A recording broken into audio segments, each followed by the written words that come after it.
Olá, queridos. Graça e a paz do nosso Senhor Jesus Cristo para cada um de vocês, nossos irmãos. Eu desejo que nesse momento a gente possa refletir um pouco na palavra de Deus e que o consolo oriundo das Escrituras possa vir sobre o nosso coração, sobre a nossa mente, mais uma vez nesse período que nós vamos meditar na palavra do Senhor. O texto que eu queria compartilhar com os irmãos é o texto de Mateus, capítulo 11, do verso 28 até o verso 30. Mateus 11, do verso 28 até o 30. A palavra do Senhor diz assim, meus irmãos: Vinde a mim, todos os que estáis cansados e sobrecarregados, e eu vos aliviarei. Tomai sobre vós o meu jugo e aprendei de mim, que sou manso e humilde de coração, e achareis descanso para a vossa alma. Porque o meu jugo é suave e o meu fardo é leve. Queria orar antes da gente passar por esse período de meditação nas Escrituras. Feche os seus olhos aí, é tempo da gente se colocar diante de Deus. Senhor, antes de colocarmos o Senhor Deus diante da Tua santa palavra, a gente quer aqui pedir perdão, Pai, pelos nossos pecados, clamar pela misericórdia do Senhor, pedir que o Senhor nos abençoe, ó Pai, nesse momento que a gente vai estar diante da Tua gloriosa e poderosa palavra. E a gente clama, Pai, que essa verdade que procede da boca direta do Senhor, que o Senhor traga paz e consolo para o nosso coração, Pai. Nós necessitamos de ouvir a Tua voz, nós necessitamos da Tua ação sobre nós. Nós clamamos, ó Pai, que nesse momento o nosso coração esteja totalmente rendido ao Senhor, para que então a Tua boa palavra, a Sua voz gloriosa venha sobre nós e apacente o nosso coração. Esse é o nosso desejo, Senhor Deus. Nós clamamos, suplicamos pelo auxílio do Senhor nesse tempo. Em nome de Jesus que nós oramos. Amém. Bom, meus queridos, essa semana, pelo menos para mim, foi marcada por uma inquietação particular muito grande. Eu fiquei pensando em até quando nós vamos conseguir ficar parados. E digo isso pensando em nosso emocional, mas também pensando no aspecto financeiro. Até quando a nossa compaixão, a nossa preocupação com o próximo, ela vai se manter firme, sem dar lugar à nossa comiseração egoísta que diz, coitadinho de mim, como é que eu vou pagar as contas? E daí a gente já não vai sair para a rua para expor outras pessoas e demais pessoas ao risco da contaminação nessa pandemia. Eu fiquei pensando muito nisso. Essa semana foi uma semana bastante atribulada nesse sentido, a ponto de eu me sentir cansado em tentar procurar o que fazer, tentar ter uma resposta sobre como reagir a essa situação.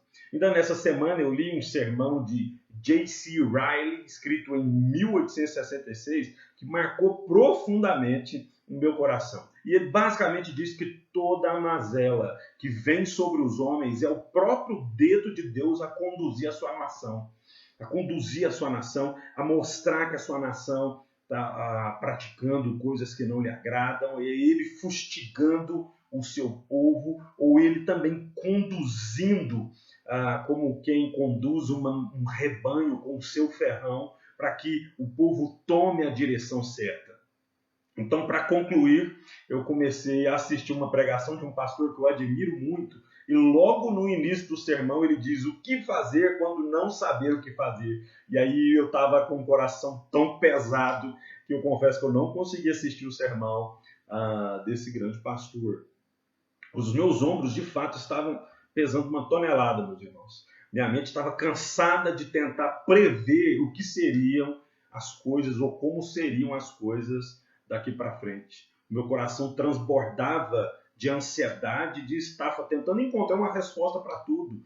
Até que eu me lembrei, então, desse texto que nós acabamos de ler, Mateus 11, do 28 ao verso 30, que foi quando eu percebi que nem sempre teremos respostas.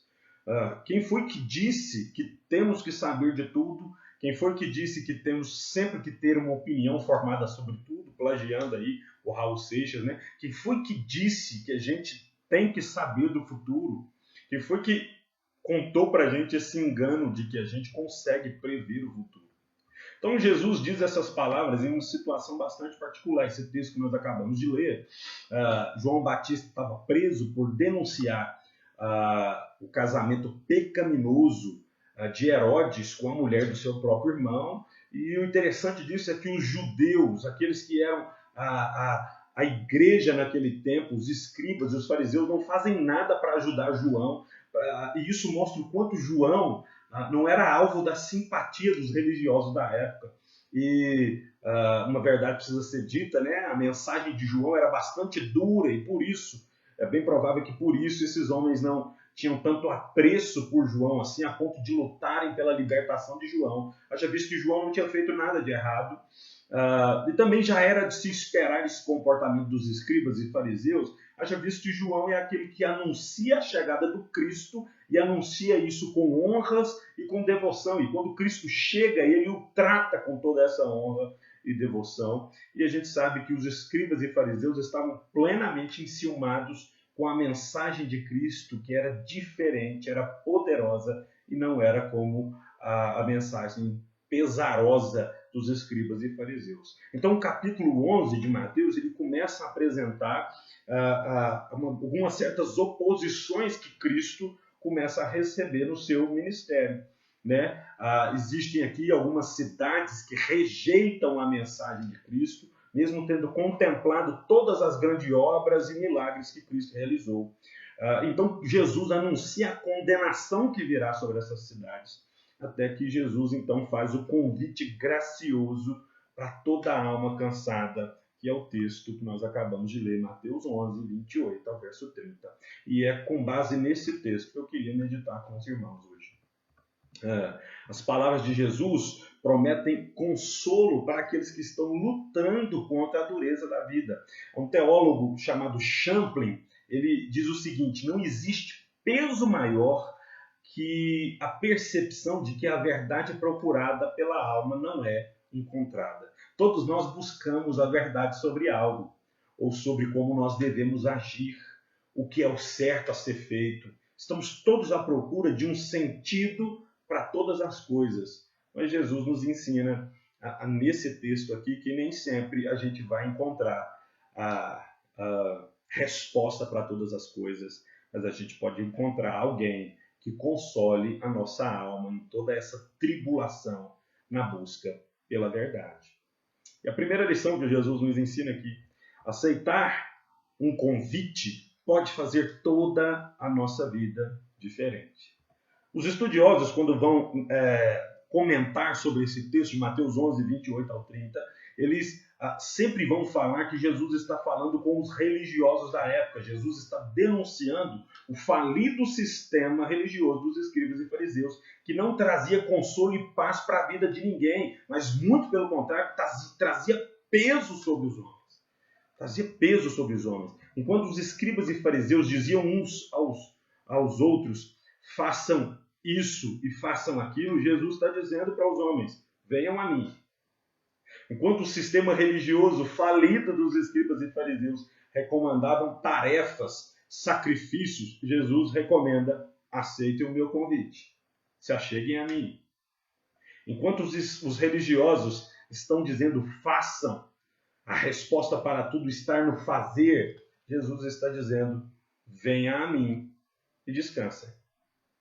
E eu penso que essas palavras de Jesus ecoam não somente sobre os religiosos, mas para todos aqueles que estão sem saber o que fazer. Eu penso que quando Jesus está falando essas palavras, não é somente religiosos que escutam isso, mas também pessoas que estão cansadas de lutar e pelejar com a vida. Essas pessoas também não sabem o que fazer e estão sendo orientadas por Jesus a aceitarem o seu convite. Aqueles que também não professam a fé em Cristo também estão desorientados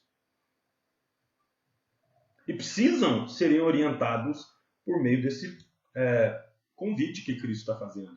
Então, por vezes, lutar e pelejar com a vida deve dar lugar ao descanso gerado pela confiança em Deus. É isso que eu creio que Jesus está fazendo aqui na sua época. E quando essa palavra se torna a palavra de Deus registrada nas Escrituras, ela toma a viva eficácia de também nos trazer para um lugar de descanso nos dias de hoje, sendo você cristão ou não. Então agora eu quero que você perceba 3 coisas muito importantes aqui sobre esse convite que Jesus faz. O primeiro, esse convite é para ir até uma pessoa. Jesus faz um convite para que as pessoas se acheguem a Ele e nada mais. Jesus diz, vinde a mim. Jesus sabe que só Ele tem a fonte de cura para toda inquietação da alma.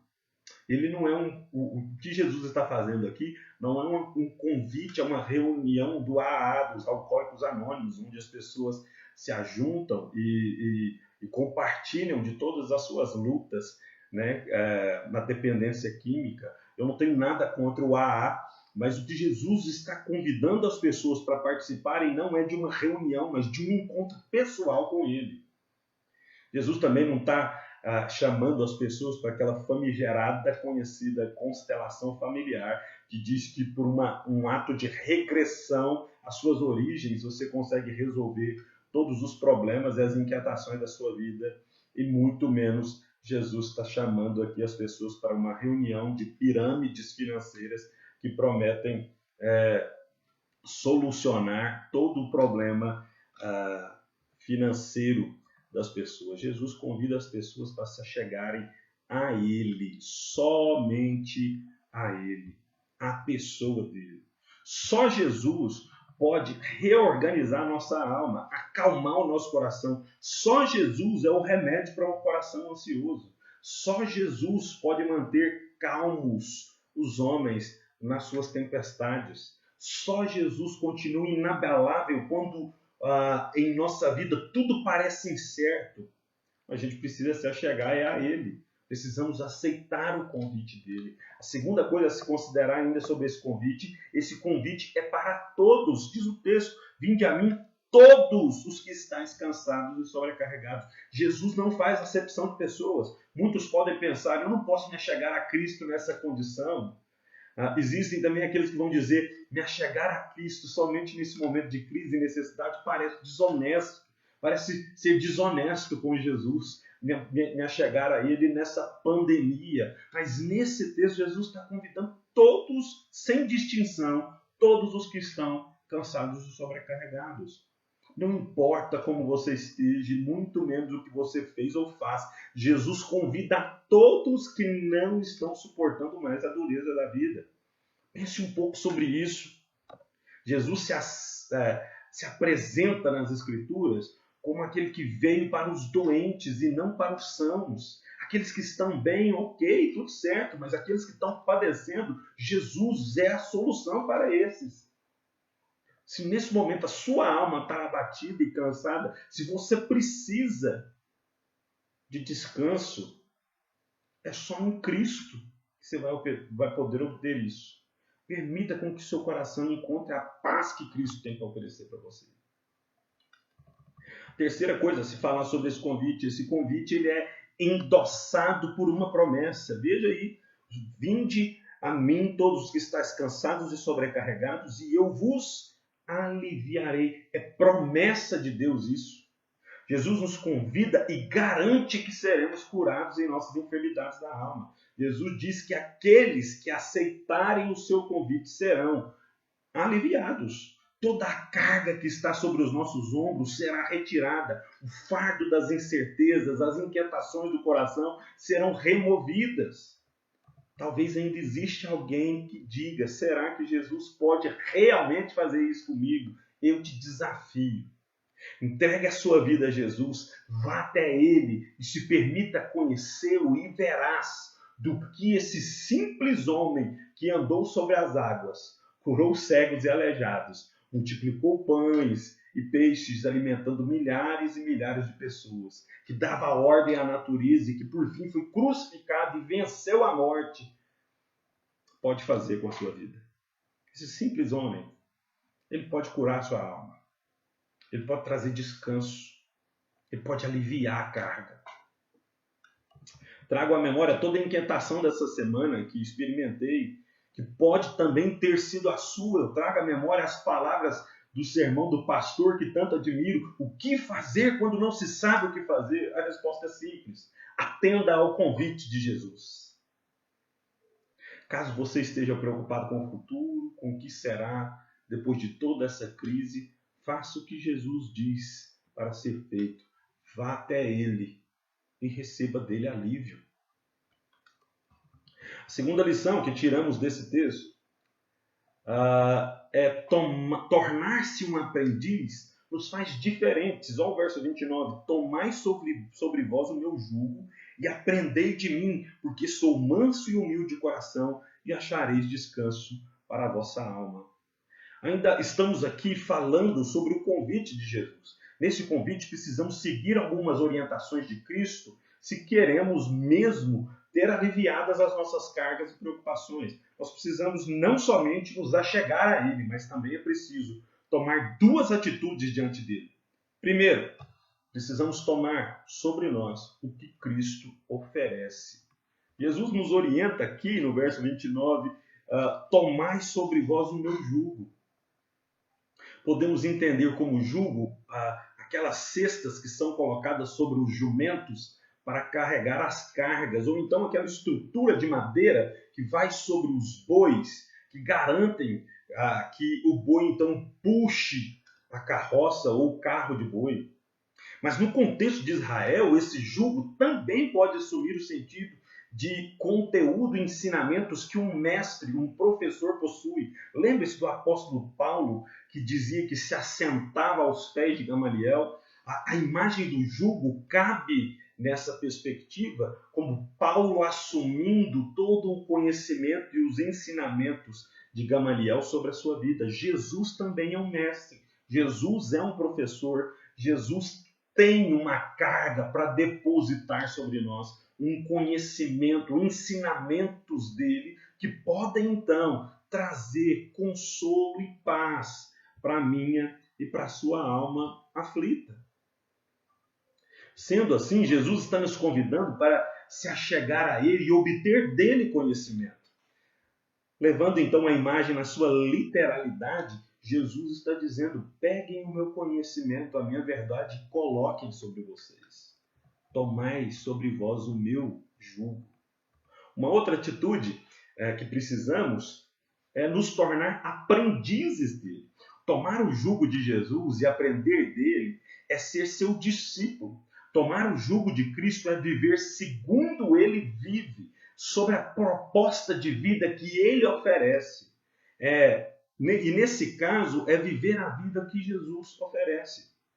Aprender dele é olhar para a sua vida e copiá-lo. Jesus é manso e humilde de coração em sua missão de salvar pecadores. Jesus é manso no sentido de não se revoltar com as injustiças sofridas, praticadas pelos homens para com a sua pessoa. Jesus é manso em não se revoltar pelo modo como que era desrespeitado pelos pecadores. Os próprios escribas e fariseus diziam, esse é Satanás, expulsa demônios em nome de Beelzebul. Jesus era manso, pois não se rebelou e abriu mão da sua missão simplesmente por amor a pecadores. Então, aprender de Jesus é aprender a ser manso diante das dificuldades da vida. Aprender de Jesus é olhar para a sua humildade e também ser humilde como ele é. Jesus abriu mão de sua glória para se encarnar e viver no meio de pecadores pelo simples fato de entender que o final dessa vida humilde, de humilhação, de simplicidade, de abnegação, era uma alegria indizível. Hebreus capítulo 12, verso 2 diz que Jesus suportou tamanha aflição da cruz porque conseguia contemplar a alegria que era a alegria vindoura, a alegria que lhe estava proposta. Ele conseguia enxergar além de toda a humilhação e todo o sofrimento da cruz. O texto diz que quando nos achegamos a Cristo e nos tornamos seus aprendizes, encontraremos descanso para a nossa alma. Quando a mansidão de Jesus e a sua humildade vier sobre nós, como o jugo de um mestre que derrama sobre a vida dos seus discípulos, então nós conseguiremos lidar com as dificuldades da vida, porque então aprenderemos a manter os nossos olhos fitos na alegria que nos está proposta e não contemplaremos somente a tribulação que vivemos no presente. Cristo e o favor dele, a humildade, a mansidão dele, aquilo que ele fez na cruz, é o bastante para trazer consolo, paz, tranquilidade, refrigério, descanso, alívio para mim e para a sua alma. Quando de fato homens se encontram com Jesus, as ansiedades e as preocupações dão lugar à esperança de que tudo vai melhorar.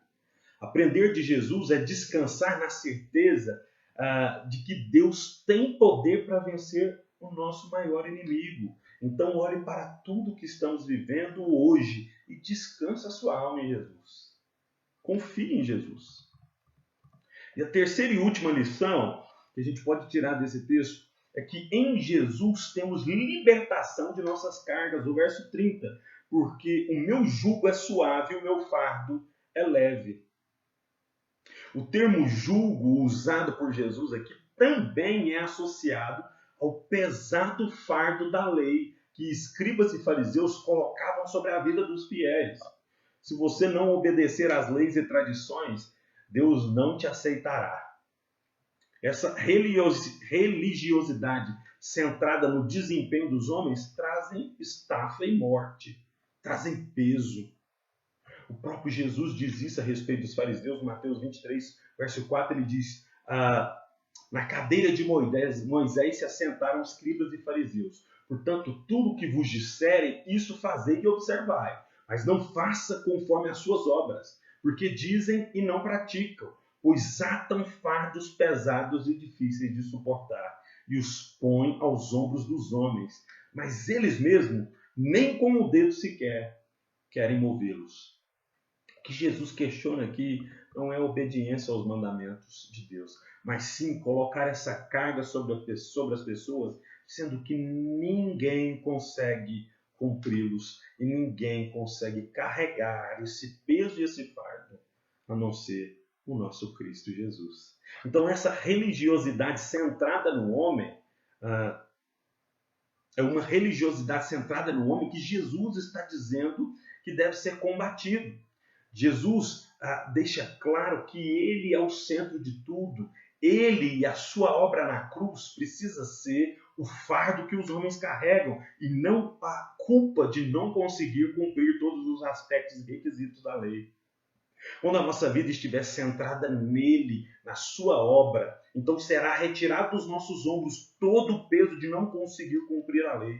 Quando Jesus for o nosso centro, não mais sofreremos o peso das incertezas. Então nós teremos nos nossos ombros o leve fardo daquele que cumpriu a lei em nosso lugar e nos fez aceitáveis diante de Deus.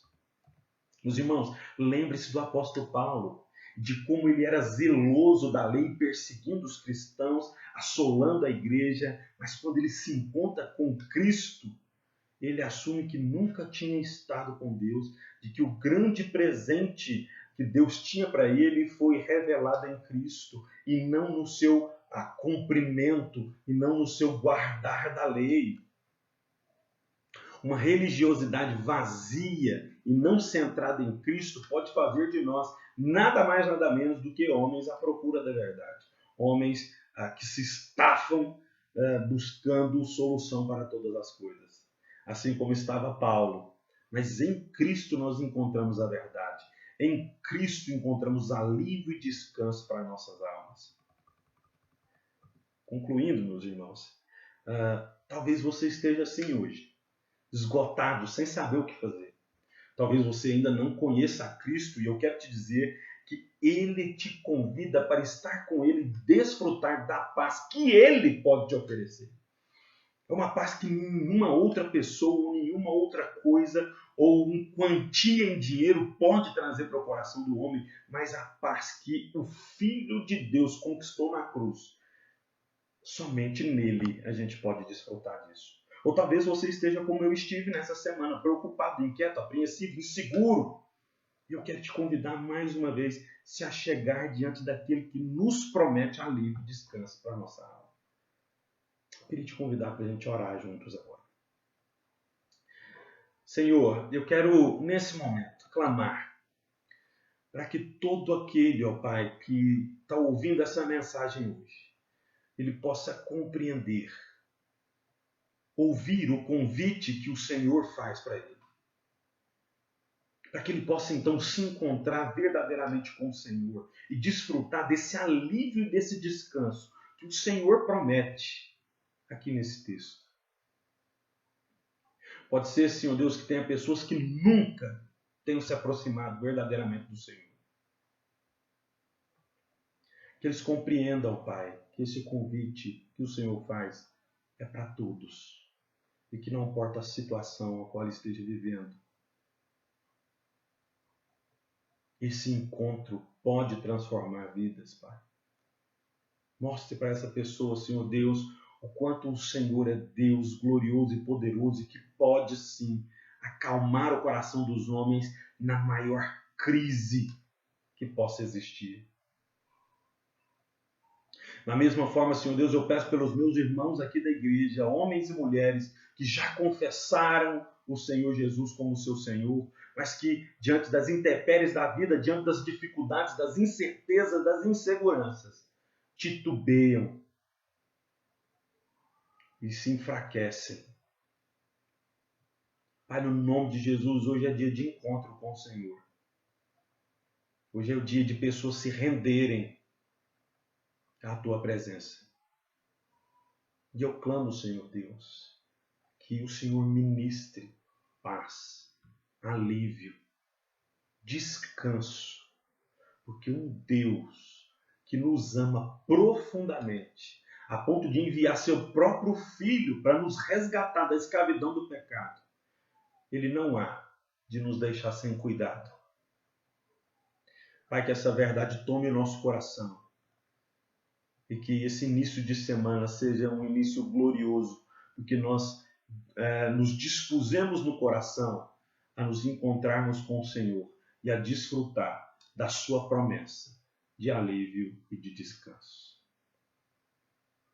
Eu rogo pela nossa amada igreja,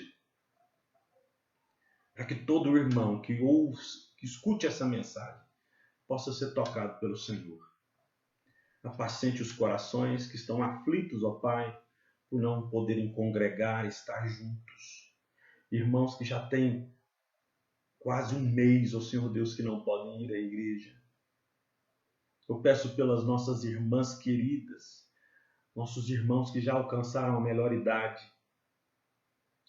que precisam se resguardar, que precisam se proteger, e que não têm podido, ó Pai, frequentar as nossas reuniões, mesmo que fossem, ou mesmo que sejam nos ambientes virtuais. Eu peço ao Senhor, traga alívio, Pai, traga descanso. Da mesma forma, Senhor Deus, eu peço pelos líderes dessa igreja, que têm passado por angústia, sem saber o que irá de acontecer no futuro.